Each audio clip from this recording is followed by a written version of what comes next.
वैशाख मास की महत्तम कथा अध्याय 9। राधे राधे दोस्तों, आप सभी का मेरे YouTube चैनल व्रत एंड पर्व में स्वागत करती हूँ। व्याघ्र ने पूछा, ब्राह्मण, आपने पहले कहाँ थे कि भगवान विष्णु के प्रीति के लिए कल्याणकारी भागवत धर्मों का और उनमें भी वैशाख मास में कर्तव्य रूप में बताए हुए नियमों का विशेष रूप से पालन करना चाहिए। हे भगवान, विष्णु कैसे हैं, उनका क्या लक्षण है, उनकी सत्ता में क्या प्रमाण है तथा वे सर्वव्यापी भगवान किनके द्वारा जानने योग्य है। वैष्णव धर्म किसे कहते कैसे हैं और किससे भगवान श्री हरि प्रसन्न होते हैं। महामते, मैं आपका किंकर हूँ, मुझे ये सब बातें बताइए। व्याघ्र के इस प्रकार पूछने पर शंख ने रोग शोक से रहित संपूर्ण जगत के स्वामी भगवान नारायण को प्रणाम करके कहा, व्याघ्र, भगवान विष्णु का स्वरूप कैसा है यह सुनो। भगवान समस्त शक्तियों के आश्रय, संपूर्ण गुणों की निधि तथा सबके ईश्वर बताए गए हैं।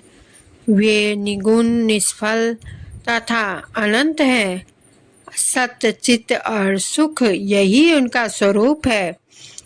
यह वह अखिल चराचर जगत है, अपने अधीश्वर और आश्रय के साथ नियत रूप से जिसके वश में स्थित है, जिससे उसकी उत्पत्ति, पालन, संहार, पुनर्वृत्ति तथा नियमन आदि होते हैं। प्रकाश, बंधन, मोक्ष और जीविका, इन सब की प्रवृत्तियां जहाँ से होती है वे ही ब्रह्म नाम से प्रसिद्ध भगवान विष्णु हैं। वे ही विद्वानों के सम्मान्य सर्वव्यापी परमेश्वर है। ज्ञानी पुरुषों ने उन्हीं को साक्षात परम ब्रह्म कहा है। वेद, शास्त्र, स्मृति, पुराण, इतिहास, पंचरात्र और महाभारत सब विष्णु स्वरूप है, विष्णु के प्रतिपादक है। उन्हीं के द्वारा महाविष्णु जानने योग्य है। वेद वेद्य सनातन देव भगवान नारायण को कोई इंद्रियों से, अनुमान से और तर्क से भी नहीं जान सकता है। उन्हीं के दिव्य जन्म, कर्म तथा गुणों को अपनी बुद्धि के अनुसार जानकर उनके अधीन रहने वाले जीव समूह सदा मुक्त होते हैं। यह संपूर्ण जगत प्रमाण से उत्पन्न हुआ है, प्राण स्वरूप है, प्राण रूपी सूत्र में पिरोया हुआ है तथा प्राण से ही चेष्टा करता है। उस सबका आधारभूत सूत्र आत्मा प्राण ही विष्णु है, ऐसा विद्वान पुरुष कहते हैं। व्याघ्र ने पूछा, ब्राह्मण, जीवों में यह सूत्रात्मा प्राण सबसे श्रेष्ठ किस प्रकार है। शंख ने कहा, व्याघ्र, पूर्व काल में सनातन देव भगवान नारायण ने ब्रह्मा आदि देवताओं की सृष्टि करके कहा, देवताओं, मैं तुम्हारे सम्राट के पद पर ब्रह्मा जी की स्थापना करता हूँ। यही तुम सबके स्वामी है। अब तुम लोगों में जो सबसे अधिक शक्तिशाली हो उसे तुम स्वयं ही युवराज के पद पर प्रतिष्ठित करो। भगवान के इस प्रकार कहने पर इंद्र आदि सब देवता आपस में विवाद करते हुए कहने लगे, मैं युवराज होऊंगा, मैं होऊंगा। किसी ने सूर्य को श्रेष्ठ बताया तो किसी ने इंद्र को, किसी ने दृष्टिकोण में कामदेव ही श्रेष्ठ थे। कुछ लोग मौन ही खड़े रहे। आपस में कोई निर्णय ना होता देखकर भगवान नारायण ने पास पूछने के लिए गए और प्रणाम करके हाथ जोड़कर बोले, हे महाविष्णु, हम सब ने अच्छी तरह विचार कर लिया, किंतु हम सब में श्रेष्ठ कौन है यह हम अभी तक किसी प्रकार का निश्चय ना कर सके। अब आप ही निर्णय कीजिए। तब भगवान विष्णु ने हंसते हुए कहा, इस विराट ब्रह्मांड रूपी शरीर से जिसके निकल जाने पर यह गिर जाएगा और जिसके प्रवेश करने पर पुनः उठ खड़ा हो जाएगा, वही देवता सबसे श्रेष्ठ है। भगवान का ऐसा कहने पर सब देवताओं ने कहा, अच्छा ऐसा ही हो। तब सबसे पहले देवेश्वर जयंत विराट शरीर के पैर से बाहर निकला। उसके निकलने से ही उस शरीर के लोग पंगु कहने लगे, परंतु शरीर गिर न सका। यद्यपि वह चल नहीं पाता था तो भी सुनता, पीता, बोलता, सूंघता और देखता हुआ पूर्ववत स्थिर रहा। तत्पश्चात गृह देश में दक्ष प्रजापति निकलकर अलग हो गए। तब लोगों ने उसे नपुंसक कहा, किंतु उस समय भी वह शरीर गिर न सका। उसके बाद विराट शरीर के हाथ से सब देवताओं के राजा इंद्र बाहर निकले। उस समय भी शरीर पात नहीं हुआ। विराट पुरुष को जब लोग हस्तहीन का कहने लगे, इसी प्रकार नेत्रों से सूर्य निकले। तब लोगों ने उसे अंधा कर काना कहा। उस समय भी शरीर का पतन नहीं हुआ। तदंतर नासिका से अश्विनी कुमार निकले, किंतु शरीर नहीं गिर सका। केवल इतना ही नहीं, कहा जाने लगा कि यह सूंघ नहीं सकता। कान से अधिष्ठात्री देवियां दिशाएं निकली। उस समय लोग उसे बघीर कहने लगे, परंतु उसकी मृत्यु नहीं हुई। तत्पश्चात जीवा से वरुण देव निकले। तब लोगों ने यही कहा कि यह पुरुष रस का अनुभव नहीं कर सकता, किंतु देहपात नहीं हुआ है। तदंतर वाक्य इंद्रिय से उनके स्वामी अग्निदेव निकले। उस समय उसे गूंगा कहा गया, किंतु शरीर नहीं गिरा। फिर अंतकरण से बोध स्वरूप रुद्र देवता अलग हो गए। उस दशा में लोगों ने उस जड़ कहा, किंतु शरीर पात नहीं हुआ। सबके अंतर में उस शरीर से प्राण निकला गया। तब लोगों ने उसे मरा हुआ बतलाया। इससे देवताओं में बड़ा विस्मय हुआ। वे बोले, हम लोगों में से जो भी इस शरीर में प्रवेश करके इसे पूर्ववत उठा देगा, जीवित कर देगा, वही युवराज होगा। ऐसी प्रतिज्ञा करके सब क्रमशः उस शरीर में प्रवेश करने लगे। जयंत ने पैरों में प्रवेश किया, किंतु वह शरीर नहीं उठा। प्रजापति दक्ष ने गुहा इंद्रियों में प्रवेश किया, फिर भी शरीर नहीं उठा। इंद्र ने हाथ में, सूर्य ने नेत्रों में, दिशाओं ने कान में, वरुण ने जीवा में, अश्विनी कुमार ने नासिका में और अग्निदेव ने वाक इंद्रिय में तथा रुद्र ने अंतकरण में प्रवेश किया, किंतु वह शरीर नहीं उठा। उसके अंत में प्राण ने प्रवेश किया। तब वह शरीर उठकर खड़ा हो गया। तब देवताओं ने प्राण को ही सब देवताओं में श्रेष्ठ निश्चित किया गया। बल, ज्ञान, धैर्य, वैराग्य और जीवन शक्ति में प्राण को ही सर्वाधिक मानकर देवताओं ने उसी को युवराज पद का अभिषिक्त किया। उस उत्कृष्ट स्थिति के कारण प्राण को उक्त कहा गया। अतः समस्त चराचर जगत प्राणात्मक है और जगदीश्वर प्राण अपने पूर्ण एवं बलशाली अंशों द्वारा सर्वत्र परिपूर्ण है। प्राणहीन जगत का अस्तित्व नहीं है। प्राणहीन कोई भी वस्तु वृद्धि को नहीं प्राप्त होती है। इस जगत में किसी भी प्राणहीन वस्तु की स्थिति नहीं है। इस कारण सब जीवों में श्रेष्ठ सबका अंतरात्मा और सर्वाधिक बलशाली सिद्ध हुआ। इसलिए प्राणोपासक प्राण को ही सर्वश्रेष्ठ कहते हैं। प्राण सर्वदेवात्मक है। सब देवता प्राणमय है। वह भगवान वासुदेव का अनुगामी तथा सदा उन्हीं में स्थित है। मनीषी पुरुष प्राण को महाविष्णु का बल बतलाते हैं। महाविष्णु के महात्म्य लक्षण को इस प्रकार जानकर मनुष्य पूर्व बंधन का अनुसरण करके अज्ञानमय लिंग को उसी प्रकार त्याग देते हैं, जैसे सर्प पुरानी के चूअल को लिंग देह त्याग करके यह पुरुष अनामय भगवान नारायण को प्राप्त होता है। शंख मुनि की कही हुई यह बात सुनकर व्याग ने पुनः पूछा, ब्राह्मण, यह प्राण जब जब इतना महान प्रभावशाली इस संपूर्ण जगत का गुरु एवं ईश्वर है, तब लोक में इसकी महिमा क्यों नहीं प्रसिद्ध हुई? शंख ने कहा, पहले की बात है, प्राण अश्वमेघ यज्ञों द्वारा अनामय भगवान नारायण का यजन करने के लिए गंगा के तट पर प्रसन्नतापूर्वक गया। उनके मुनियों के अनेक मुनिगणों के साथ उसने फलों के द्वारा पृथ्वी का शोधन किया।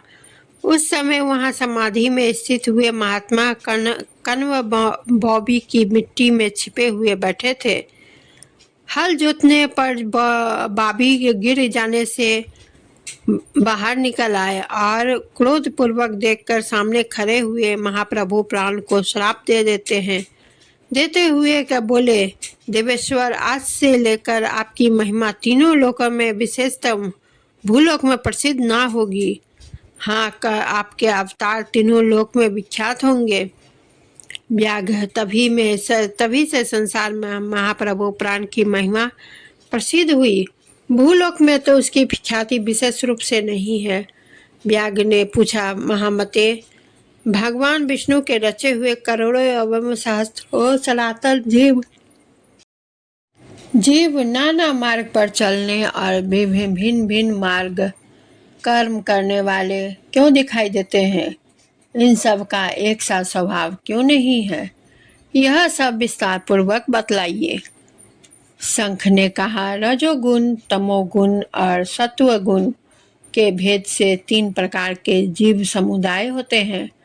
इनमें राजस स्वभाव वाले जीव राजस कर्म, तमोगुणी जीव तामस कर्म तथा सात्विक स्वभाव वाले सात्विक कर्म करते हैं। कभी कभी संसार में इनके गुणों में विस्मृतता भी पाई जाती है। उसी से वे ऊंच नीच कर्म करते हुए तदनुसार फल के भागी होते हैं। कभी सुख, कभी दुख और कभी दोनों को ही ये मनुष्य गुणों की विस्मृतता से प्राप्त करते हैं। प्रकृति में स्थित होने पर जीव इन तीनों गुणों से बंधते हैं। गुण और कर्मों के अनुसार उनके कर्मों का भिन्न भिन्न फल होता है। ये जीव फिर गुणों के अनुसार ही प्रकृति को प्राप्त होते हैं। प्रकृति में स्थित हुए प्राकृतिक प्राणी गुण और कर्म से व्यापक होकर प्राकृतिक गति को प्राप्त होते हैं। तमोगुणी जीव तामसी वृत्ति से ही जीवन निर्वाह करते हैं और सदा महान दुख में डूबे रहते हैं। उनमें दया नहीं होती, वे बड़े क्रूर होते हैं और लोक में सदा द्वेष से ही उनका जीवन चलता है। राक्षस और पिशाच आदि तमोगुणी जीव है जो तामसी गति को प्राप्त होते हैं। राजसी लोगों की बुद्धि मिश्रित होती है। वे पुण्य तथा पाप दोनों करते हैं। पुण्य से स्वर्ग पाते हैं और पाप से यातना भोगते हैं। इसी कारण ये मंद भाग्य पुरुष बार बार इस संसार में आते जाते रहते हैं। जो सात्विक स्वभाव के मनुष्य हैं, वे धर्मशील, दयालु, श्रद्धालु, दूसरों के द्वेष न कर देखने वाले तथा सात्विक वृत्ति से जीवन निर्वाह करने वाले, इसलिए भिन्न भिन्न कर्म करने वाले जीवों के एक दूसरे से पृथक अनेक प्रकार के भाव हैं। उनके गुण और कर्म के अनुसार महाप्रभु विष्णु अपने स्वरूप की प्राप्ति कराने के लिए उनसे कर्मों का अनुष्ठान करवाते हैं। भगवान विष्णु पूर्ण काम है, उनमें विस्मिता और निर्दयता आदि दोष नहीं है। वे समभाव से ही सृष्टि, पालन और संहार करते हैं। सब जीव अपने गुण से ही कर्म फल के भागी होते हैं। जैसे माली बगीचे में लगे हुए सब वृक्षों को समान रूप से सींचता है और एक ही कुआं के जल से सभी वृक्ष को पलता है, तथापि वे पृथक पृथक स्वभाव को प्राप्त होते हैं। बगीचा लगाने वाले में किसी प्रकार विस्मिता और निर्दयता का दोष नहीं होता। देवादिदेव भगवान विष्णु का एक निमेष ब्रह्मा जी के एक कल्प के समान माना गया है। ब्रह्म कल्प के अंत में देवादिदेव भगवान शिरोमणि भगवान विष्णु का उन्मेष होता है, अर्थात वे आंख खोलकर देखते हैं। जब तक निमेष रहता है, जब तक प्रलय है, निमेष के अंत में भगवान अपने उदर में स्थित संपूर्ण लोकों को सृष्टि करने की इच्छा करते हैं। सृष्टि की इच्छा होने पर भगवान अपने उदर में स्थित हुए अनेकों जीवों समूहों को देखते हुए उनकी कुक्षी में रहते हुए संपूर्ण जीव उनके ध्यान में स्थित होते हुए हैं, अर्थात कौन जीव कहाँ किस रूप में है, उनकी स्मृति भगवान को सदा बनी रहती है। भगवान विष्णु चतुर्व्यज्ञ स्वरूप है। वे उन्मेष काल के प्रथम भाग में ही चतुर्व्यज्ञ रूप में प्रकट हो व्यूहगामी वासुदेव स्वरूप से महात्माओं में से किसी को समुच्चय साधक तत्वज्ञान, किसी की समुच्चय साधक तत्वज्ञान, किसी को सारूप्य, किसी को सामीप्य और किसी को सालोक्य प्रदान करते हैं।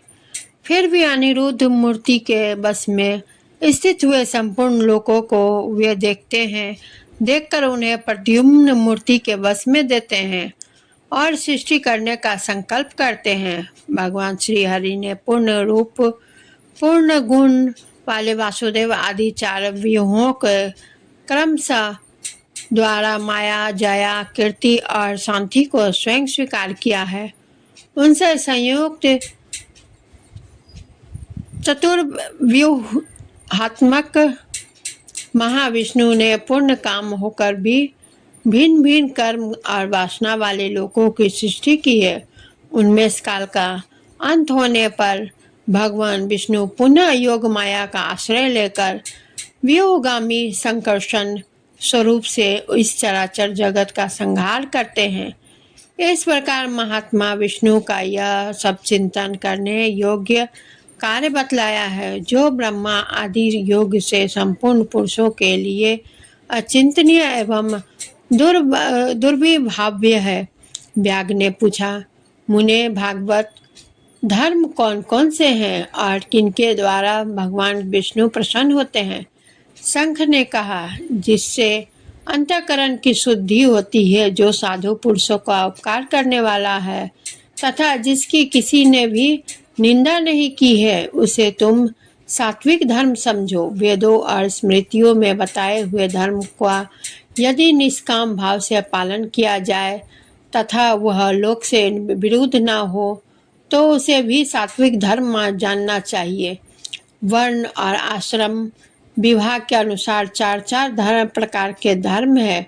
वे सभी नित्य, नैमित्य और काम्य भेद से तीन प्रकार के माने गए हैं। ये सभी अपने अपने वर्ण और आश्रम के धर्म जब भगवान विष्णु को समर्पित कर दिए जाते हैं, तब उन्हें सात्विक धर्म जानना चाहिए। वे सात्विक धर्म ही मंगलमय भगवत धर्म है। अन्य देवताओं के प्रति के लिए सकाम भाव से किए जाने वाले धर्म राजस मान गए हैं। यक्ष, राक्षस, पिशाच आदि के उद्देश्य से किए जाने वाले लोक निष्ठुर, हिंसात्मक, निंदित कर्मों को तामस धर्म कहा गया है। जो सतगुण में स्थित और भगवान विष्णु को प्रसन्न करने वाले शुभ कारक सात्विक धर्मों का सदा निष्काम भाव से अनुष्ठान करते हैं, वे भागवत माने गए हैं। जिनका चित्त सदा भगवान विष्णु में लगा रहता है, जिनकी जीवा पर भगवान का नाम है और जिनके हृदय में भगवान के चरण विराजमान है, वे भगवत हो गए हैं, कहे गए हैं। जो सदाचार परायण, सबका उपकार करने वाले और सदैव ममता से रहित है, वे भगवत माने गए हैं। जिनका शास्त्र में, गुरु में और सत्कर्मों में विश्वास और तथा जो सदा भगवान विष्णु के भजन में लगे रहते हैं, उन्हें भागवत कहा गया है। उन भगवत उक्त महात्माओं को जो धर्म नित्य मान्य है, जो भगवान विष्णु को प्रिय है तथा वेदों में, स्मृतियों में जिनका प्रतिपादन किया गया है, वे ही सनातन धर्म माने गए हैं। जिनका चित्त विषयों में आसक्त है, उनका सब देशों में घूमना, सब कर्मों को देखना और सब धर्मों को सुनना कुछ भी लाभकारक नहीं है। साधु पुरुषों का मन साधु महात्माओं के दर्शन से पिघल जाता है। निष्काम पुरुषों द्वारा श्रद्धा पूर्वक जिसका सेवन किया जाता है तथा जो भगवान विष्णु को सदा ही प्रिय है, वह भागवत धर्म माना गया है। भगवान विष्णु ने क्षीर सागर में सबके हित की कामना से भगवती लक्ष्मी को दही से निकालने के लिए मक्खन की भांति सब शास्त्रों के सारभूत वैशाख धर्म का उपदेश किया था। जो दंभ रहित होकर वैशाख मास के व्रत का अनुष्ठान करता है, सब पापों से रहित सूर्यमंडल को देखकर भगवान विष्णु के योगी दुर्लभ परम धर्म में जाता है। इस प्रकार द्विज श्रेष्ठ संघ के द्वारा भगवान विष्णु के प्रिय वैशाख मास के धर्मों का वर्णन होते हुए समय पर 5 शाखाओं वाला वट वृक्ष तुरंत ही भूमि पर गिर पड़ा। उसके खोखले में एक विकराल अजगर रहता था। वो भी पाप योनि नियम शरीर को त्याग कर तत्काल दिव्य स्वरूप को मस्तक झुकाए संघ के सामने हाथ जोड़कर खड़ा हो गया। तो दोस्तों, यहाँ मैं 9वां अध्याय समाप्त करती हूँ। फिर कल मैं 10वां अध्याय लेकर उपस्थित होंगी। आप सभी को मेरी यह वीडियो कैसी लगी कमेंट्स ज़रूर करें, वीडियो को लाइक शेयर करें, चैनल को सब्सक्राइब करें और इसी के साथ मैं विदा लेती हूँ। धन्यवाद।